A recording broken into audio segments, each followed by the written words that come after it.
Estructura básica del sistema nervioso. La siguiente figura muestra la división estructural del sistema nervioso central.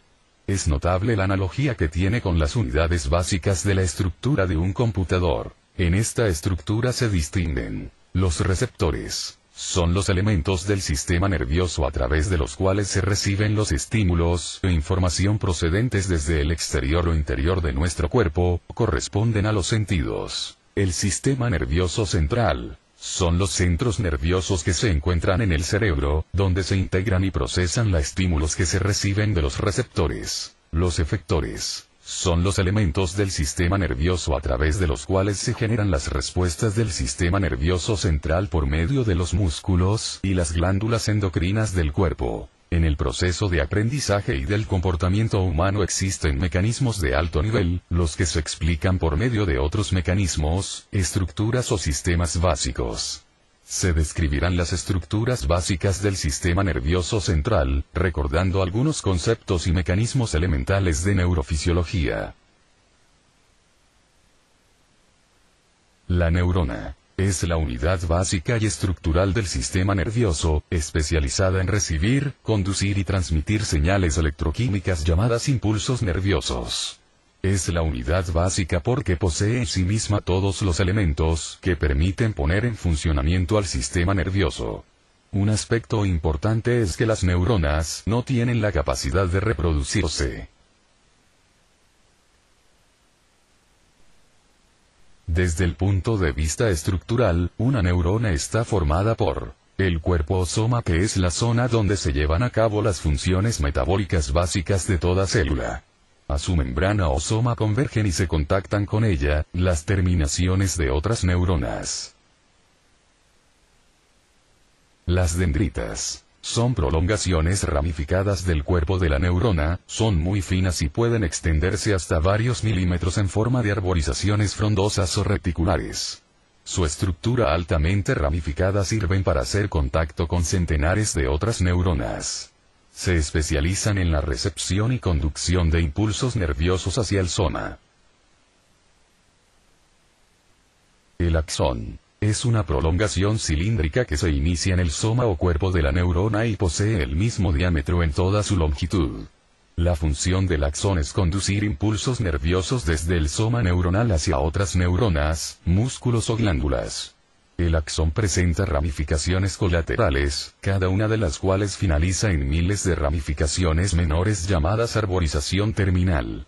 La arborización terminal finaliza en los botones sinápticos, los que hacen contacto con las dendritas de otras neuronas. Las neuroglías son células auxiliares que están íntimamente unidas a las neuronas y sirven para darle soporte, nutrición y protección. Las neuroglías tienen la capacidad de reproducción. Las neuroglías fortalecen la conductividad de las neuronas. La sinapsis es el contacto funcional entre dos o más neuronas, permitiendo el paso del impulso nervioso de una neurona a otra. Es la zona donde una neurona ejerce una acción que modificará la excitación de otra neurona. Circuitos de neuronas. Un circuito de neuronas es un conjunto de neuronas con sus respectivas conexiones sinápticas. Es una estructura anatómica en la que se llevan a cabo todas las funciones del sistema nervioso. Algunos de ellos son circuitos neuronales sensoriales, motores, cognitivos, de regulación y modulación. Cada tipo de circuito presenta características propias, particulares, que dependen de las propiedades de las neuronas que los forman. Las neuronas con sus respectivas sinapsis se organizan y crean estructuras funcionales. Se distinguen tres tipos de circuitos neuronales.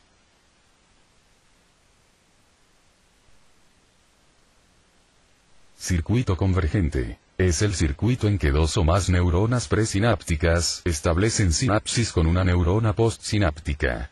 La convergencia es un mecanismo a través del cual el sistema nervioso central integra la información, impulsos, proveniente de varias fuentes.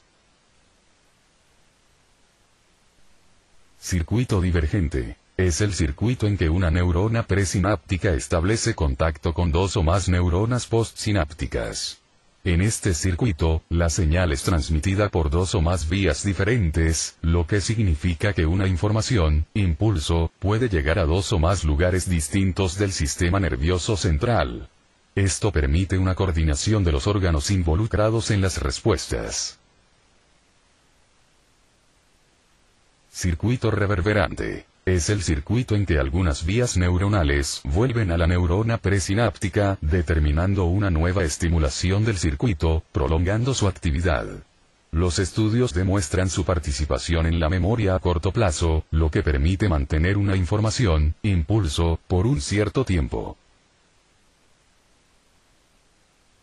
Redes de neuronas. La complejidad de la estructura del sistema nervioso se apoya más en las formas de conexión entre sus neuronas, que de las propiedades particulares de cada neurona. Resulta importante en el estudio de las funciones del sistema nervioso, el análisis del funcionamiento de las redes de neuronas.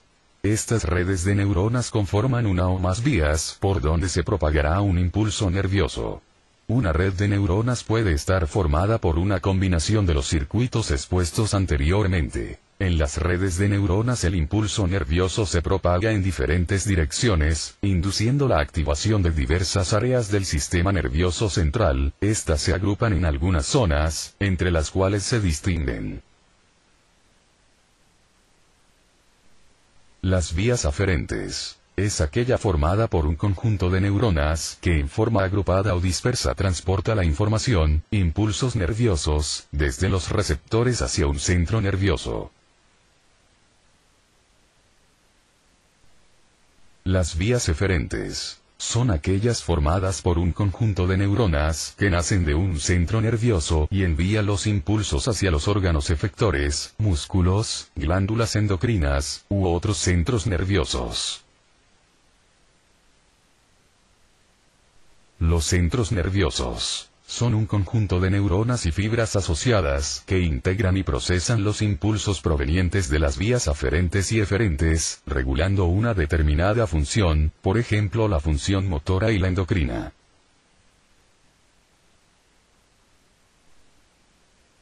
La memoria neuronal. En las redes de neuronas, existen muchas vías por donde se pueden propagar los impulsos nerviosos.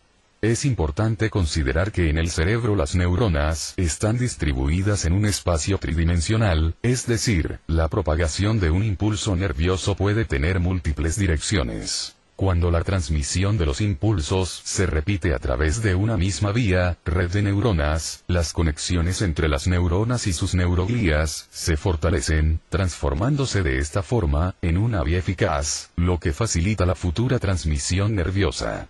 Esta vía y el conjunto de neuronas que la conforman, constituyen una memoria neuronal.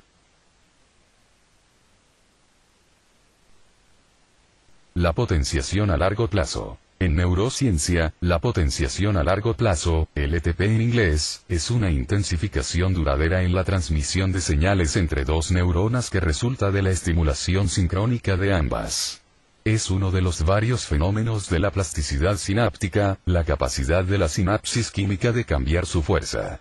Puesto que se piensa que los recuerdos están codificados por modificaciones de la fuerza sináptica, se considera ampliamente al LTP como uno de los mecanismos celulares principales que genera el aprendizaje y la memoria.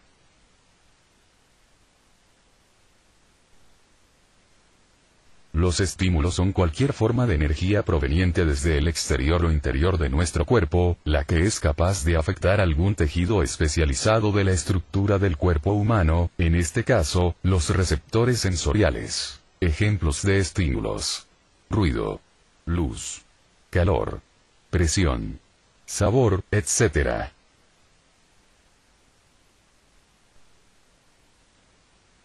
Receptores sensoriales son conjuntos de neuronas especializadas del sistema nervioso, que permiten captar la información, estímulos, de las propiedades de los objetos del medio externo o interno. Estos estímulos se presentan en la naturaleza en forma de variaciones de energía de distinta naturaleza, en una amplia gama, desde un mínimo hasta un máximo, siendo esta una señal analógica. Esta información recibida, es transformada y transmitida por el receptor en forma de impulsos eléctricos denominados potenciales de acción, propagándose como un todo nada y formando una señal digital. Los receptores sensoriales son considerados como conversores análogo-digital, es decir, son transductores. La mayor parte de los receptores son neuronas especializadas que reciben directamente la excitación del estímulo, como la mucosa olfatoria, donde las terminaciones nerviosas prácticamente están en contacto con el exterior. En algunas modalidades sensoriales existen células no nerviosas que establecen, por un lado, contacto sináptico con las neuronas transmisoras, y por otro reciben directamente la energía del estímulo y se encargan de su transducción. Ejemplos de estas células son los fotorreceptores de la retina, las células ciliadas del oído interno y las papilas gustativas. Clasificación de los receptores sensoriales. Según el origen del estímulo tenemos a. Receptores sensoriales externos. También llamados exteroceptores. Son aquellos que reciben estímulos que se originan fuera del cuerpo, como los del gusto, el tacto, la luz, el sonido, los olores. Se pueden subdividir en teleceptores o receptores a distancia. Son los receptores excitados por estímulos que provienen lejos del receptor y despiertan sensaciones que se inducen desde fuera del cuerpo, ejemplo: vista, oído y olfato. Receptores de contacto. Son aquellos que requieren la aplicación del estímulo directamente sobre el receptor y que despiertan sensaciones localizadas en el mismo punto. Ejemplo: tacto, dolor, gusto, calor. B. Receptores sensoriales internos. Son los receptores que se encuentran al interior del cuerpo y se clasifican en propioceptores. Son aquellos receptores que responden a estímulos mecánicos producto del estiramiento de los músculos, movimiento, aceleración y peso del cuerpo. Están localizados en los músculos, articulaciones, tendones y en el sistema vestibular del laberinto óptico.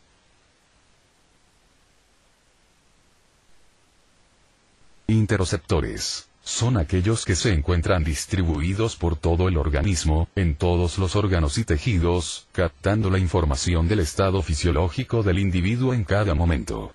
De esta manera, el cerebro tiene una visión exacta del estado y funcionamiento del organismo en forma instantánea. Distensión visceral, cambios físicos o químicos en la sangre.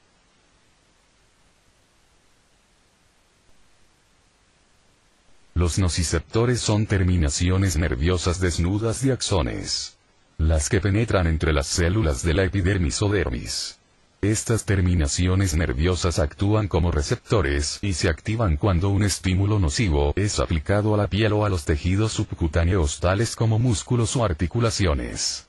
Se distinguen dos clases principales de nociceptores en la piel, según el tipo de estímulo que los activan. Unos responden solo a estímulos mecánicos intensos, a pinchazos, cortes.